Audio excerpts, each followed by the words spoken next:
Adelante, diputado Juan Ramiro Robledo Ruiz, tiene usted la palabra. ¿Me dan un par de hojas, por favor?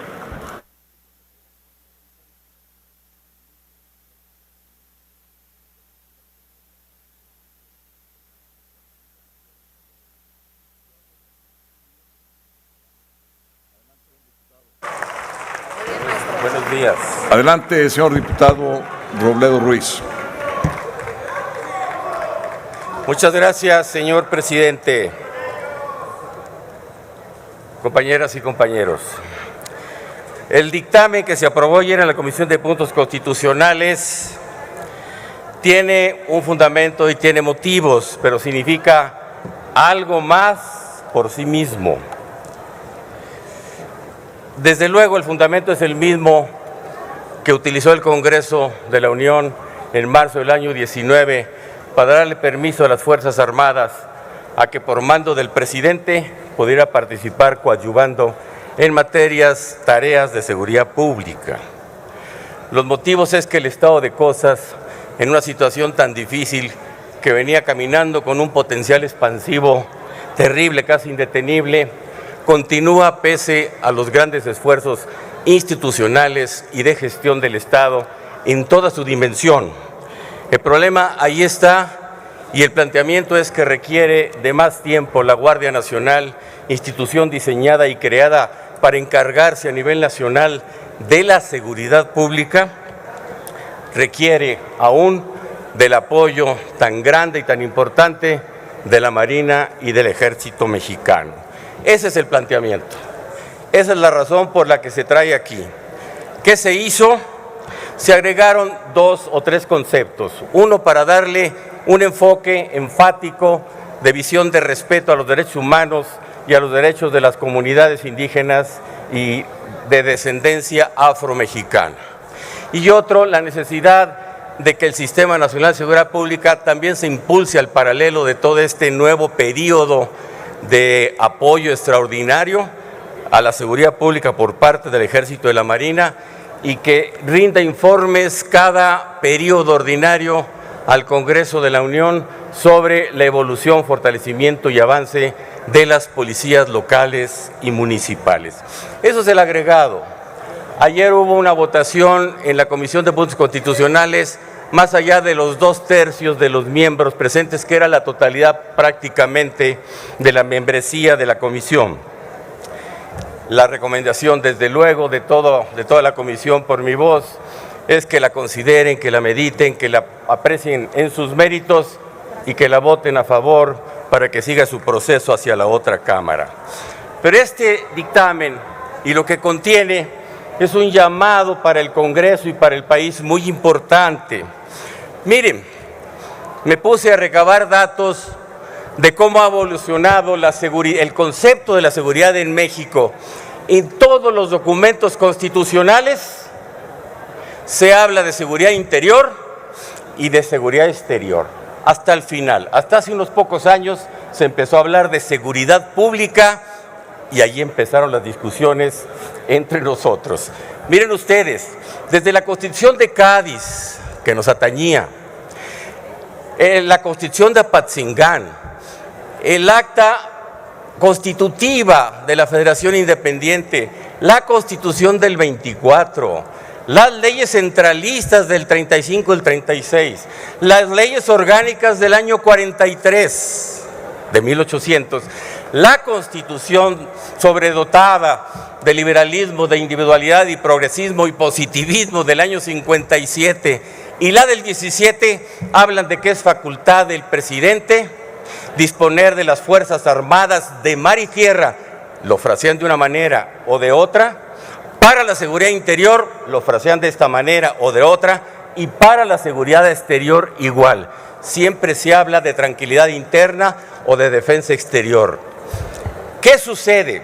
Bueno, el país evolucionó, los bienes y los males crecen socialmente, así sucedió, y a la altura de los 90, en el año 95 se inscribió el concepto de seguridad pública, diciembre de 94, en la Constitución, el artículo 21, mandando que los 3 órdenes de gobierno crearan el Sistema Nacional de Seguridad Pública. Hasta ahí pues. Luego vino la ley reglamentaria que establecía las bases de coordinación para aquello y se definió el concepto de seguridad pública de una manera muy amplia. En aquel entonces se incluía a los tribunales y a la Corte como instituciones de seguridad pública. ¿Por qué? Porque ayudan a conseguir los fines de la seguridad pública, que son preservar los derechos, la persona, la familia, los bienes de las personas, el orden público y la tranquilidad social. Y vaya sino que con las sentencias, vaya sino que con la labor del Poder Judicial se contribuye a conseguir todo eso. Después se depuró el concepto, se limitó el concepto y se hizo que, bueno, una modificación del artículo 21 en donde se constriñó la seguridad pública a algo que parece ser distinto a la seguridad interior y se limitó a las instituciones policiales nada más. De ahí la discusión en la que no acabamos de acomodar y de atinar y de ordenar los conceptos. Miren ustedes, contra aquella ley que estableció por primera vez en el Consejo Nacional de Seguridad Pública como miembros de ese consejo a la Secretaría de la Defensa Nacional y a la Secretaría de Marina, hubo la primera acción de inconstitucionalidad del año 96. La interpuso el PRD y el Partido de Acción Nacional. Entonces hicieron argumentaciones muy atendibles. La Corte finalmente dijo: el Consejo Nacional de Seguridad Pública no es una autoridad ejecutiva. La Secretaría de la Defensa Nacional y la Secretaría de la Marina tienen muchas funciones aparte de la disciplina militar y apoyan en otras tareas administrativas y de protección civil al país, siempre por orden del presidente, de tal suerte que bien pueden pertenecer en un esquema en donde el concepto de seguridad corresponde a todo el Estado mexicano a apoyar esa franja tan importante que es la del orden público, los derechos de las personas. Eso se resolvió en el año de 96 y hasta ahí estaban las cosas en orden. ¿Qué pasó después?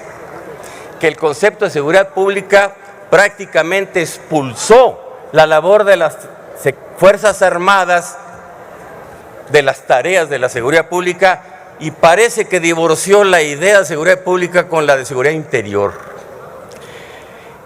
¿Qué sucedió allí más? Bueno, nos puso a discutir mucho en la calle, en los foros, en la academia y en el Congreso.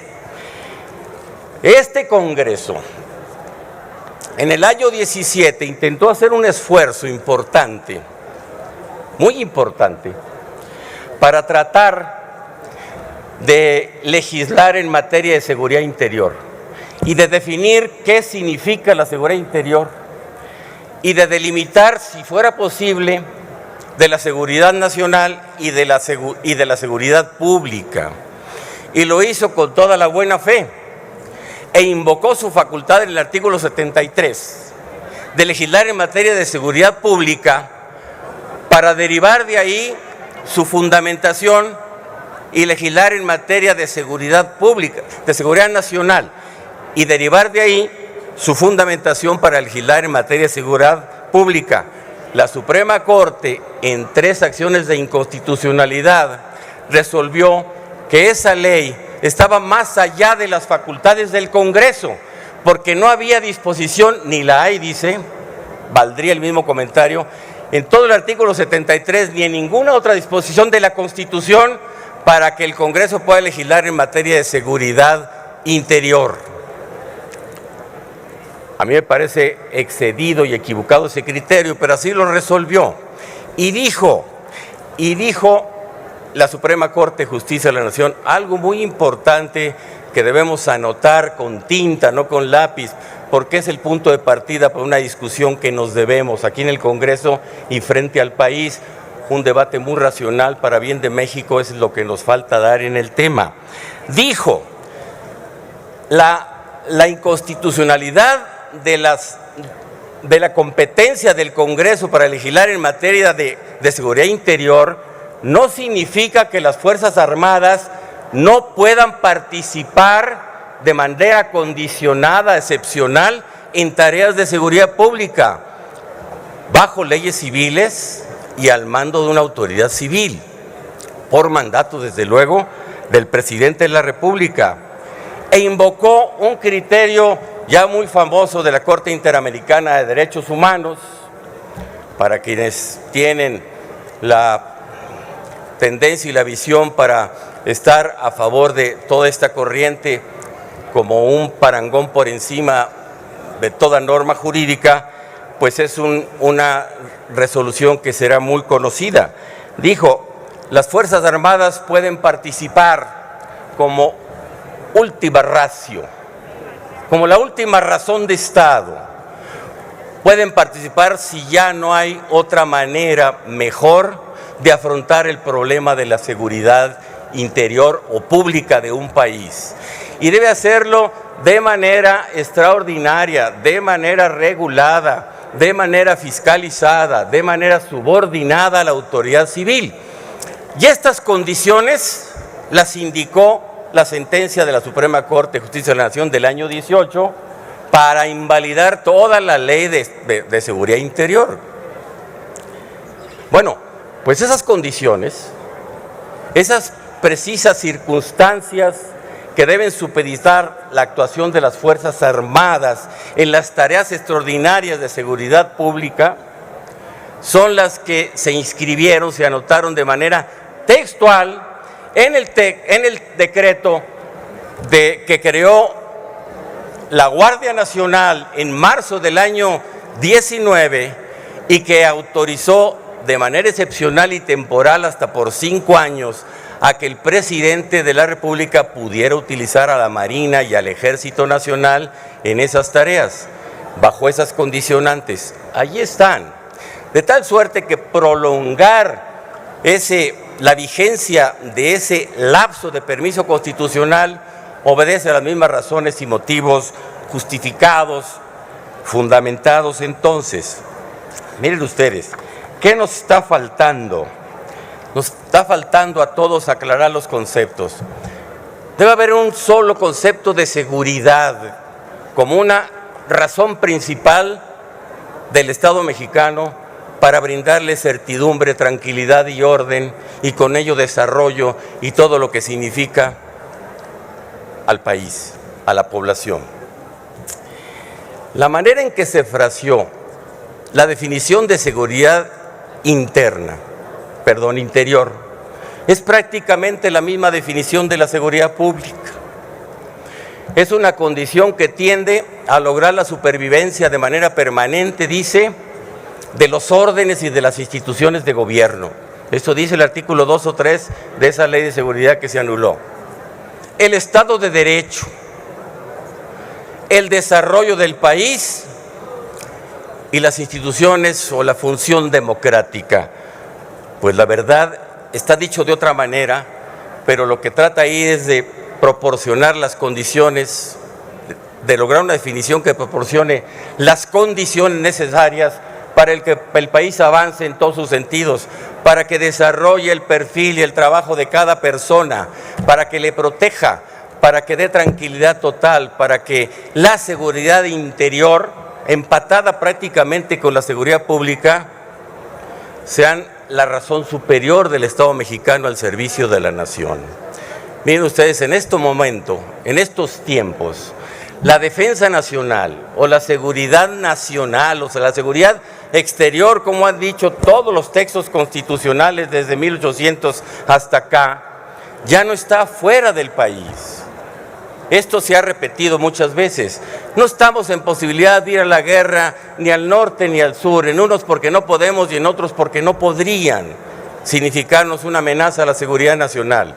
La amenaza a la seguridad nacional es adentro del potencial tan fuerte de esas organizaciones con una capacidad tremenda de fuego, de corrupción, de desplazamiento, que son las organizaciones criminales y que siguen, por desgracia, ahí vivas. En otras palabras, la seguridad nacional voltea hacia adentro del país.